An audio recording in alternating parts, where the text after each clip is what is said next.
এই ঠান্ডায় যদি নাক বন্ধ হয়ে যায়, সর্দিতে ভোগেন, তাহলে ঝাল ঝাল কচু শাক বানিয়ে গরম গরম ভাতের সাথে কিন্তু অনবদ্য লাগবে।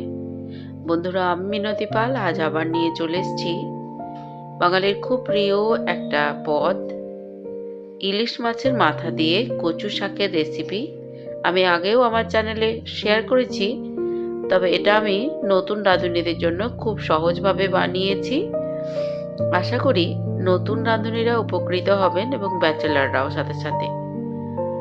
তো আগেই আমি যেদিন নিরামিষ কচু শাকের রেসিপি শেয়ার করেছি সেদিনই বলেছিলাম যে আমাদের এখানে বাজারে ছাড়ানো পিস করে কাটা কচু শাক খুব সহজেই পাওয়া যায়। তো আবারও নিয়ে চলে এসেছিল কচু শাক, যেহেতু বাড়িতে ইলিশ মাছ এসেছে আর ইলিশ মাছের মাথা দিয়ে কচু শাক হবে না তা তো হয় না, তাই নিয়ে চলে এসেছিল আবারও কচু শাক। সেটা দিয়ে বানিয়ে নিলাম ইলিশ মাছের মাথা দিয়ে কচু শাকের রেসিপি। তো সম্পূর্ণ ভিডিওটি দেখে যদি ভালো লাগে তাহলে অবশ্যই চ্যানেলটিকে সাবস্ক্রাইব করে পাশে থাকা বেল নোটিফিকেশন অল করে রাখবেন, আর সুন্দর একটি লাইক কমেন্ট করতেও কিন্তু ভুলবেন না, আর হাইপ করতেও ভুলবেন না যেন। তো ইলিশ মাছের টুকরোগুলো একটা পেটি আর একটা মাথাটাকে দু টুকরো করে নিয়েছিলাম, সেটাই একটু নুন হলুদ মাখিয়ে রেখে দিলাম। কড়াতে সর্ষের তেল দিয়ে দিয়েছি গরম হওয়ার জন্য, আর এদিকে কচু শাকগুলো একটু নুন দিয়ে ভালো করে সিদ্ধ করে নেব। একবার ভালো করে নাড়াচাড়া করে সামান্য অল্প তলায় জল দিতে হবে, না হলে ধরে যাবে।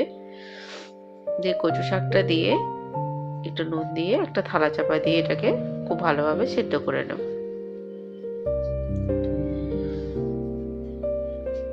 তো এদিকে কচু শাক সিদ্ধ হতে থাক, অন্যদিকে একটা গ্যাসে কড়াই বসিয়ে তাতে সর্ষের তেল কিছুটা গরম করে নিয়েছি। তেলের মধ্যে সামান্য পরিমাণ নুন আর হলুদ দিয়ে দিয়েছি যাতে তেল ফুটে গায়ে না লাগে। আর এদিকে কচু শাকটাও সিদ্ধ হয়ে গেছে, বাটিতে উঠিয়ে রাখছি জল ছেঁকে ছেঁকে। ইলিশ মাছের মাথাটার কিন্তু ভাজা হয়ে গেছে, ওটা প্লেটের মধ্যে উঠিয়ে রাখলাম। এবার ওই তেলের মধ্যে আর একটু তেল দিয়ে নিয়েছি, দিয়ে দেবো 5 ফোড়ন, শুকনো লঙ্কা, তেজপাতা। তো ফোড়নটা ভাজা হলে দিয়ে দেবো পেঁয়াজ কুচি। যারা চান না তারা পেঁয়াজ রসুনটা অ্যাভয়েড করেও করতে পারেন, কিন্তু আমি দিয়ে থাকি এতে করে আরো যেন অনবদ্য হয় এই কচু শাকের টেস্ট। তো পেঁয়াজ কুচি দিয়ে দিলাম। এবার এই কয়েক কোয়া রসুন নিয়েছি, এই রসুনটাকে গ্রেট করে নেব। তার আগে দিয়ে দিলাম বেশ কয়েকটা চেরা কাঁচা লঙ্কা। একটু ঝাল ঝাল করে বানাবো। এবার রসুনটাও গ্রেট করে দিয়ে দিয়েছি, আবারও ভালোভাবে নাড়াচাড়া করে নিয়ে বেশ খানিকটা আদাও গ্রেট করে দিয়ে দেব। তো ঠান্ডায় মুখে রুচি না থাকলে এই পদ দিয়ে কিন্তু ভাত খাওয়া অনায়াসেই হয়ে যাবে। একটু ঝাল ঝাল করে এর জন্য বানাতে হবে। এবার গ্রেট করা আদাটা দিয়েও ভালোভাবে কষিয়ে নিচ্ছি। আর একটু আদা দিয়ে দিলাম, যেহেতু কচু শাকটা অনেকটা পরিমাণ আছে। আবার ভালোভাবে ভেজে নিচ্ছি। আর এই ঠান্ডা লাগলে সর্ষে বাটনার যে কোনো রেসিপিও কিন্তু খেতে খুব ভালো লাগে। আর এটা নিয়ে নিয়েছি চিনি, নুন, হলুদ আর জিরে, ধনে আর মৌরি শুকনো খোলায় ভেজে ড্রাই রোস্ট করে রেখেছি, সেটাই আমি পরিমাণ মতো দিয়ে দিলাম। এবার একটু কষিয়ে নিচ্ছি মশলাটা। মশলা কষানো হয়ে গেলে দিয়ে দেব সিদ্ধ করা জল ছেঁকে তুলে রাখা কচু শাকটা, দিয়ে আবারও ভালোভাবে নাড়াচাড়া করে মশলার সাথে কষিয়ে নিচ্ছি। কষানো হয়ে গেলে এবার ভেজে রাখা ইলিশ মাছের টুকরোগুলো দিয়ে দিচ্ছি।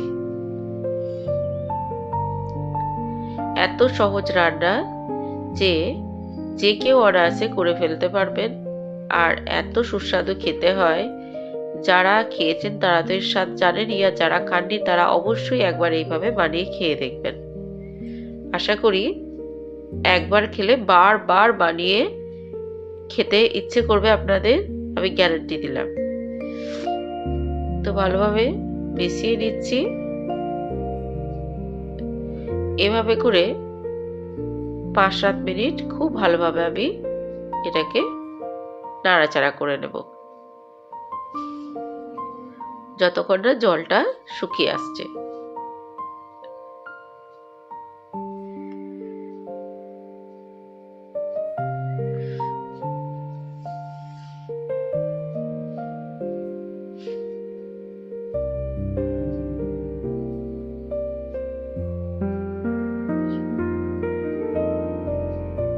তো এবার হয়ে গেছে, এবার প্লেটের মধ্যে তুলে নিচ্ছি। খুবই লোভনীয় খেতে হয় আর দেখতেও কত সুন্দর লাগছে আপনারা আশা করি দেখে বুঝতেই পারছেন। এত সুস্বাদু একটা রেসিপি যে আর কিছুই লাগে না ভাতে। যদি এই পদটা থাকে তাহলে এক থালা ভাত নিমেষেই কিন্তু খাওয়া হয়ে যায়। পুরোটা প্লেটের মধ্যে তুলে নিয়েছি। এবার একটু কাঁচা লঙ্কা দিয়ে ওপরটা একটু গার্নিশ করে দিচ্ছি।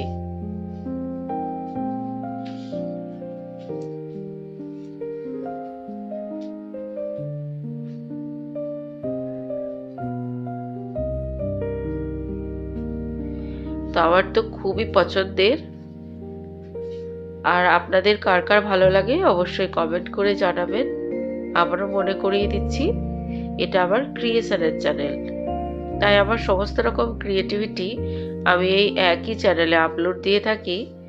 আপনারা সব ভিডিওই দেখবেন আর আমার পাশে থাকবেন। তো প্রচণ্ড ঠান্ডা লাগার জন্য ভয়েসটা ঠিক মতো দিতে পারছি না, ভুল ত্রুটি হলে মার্জনা করবেন।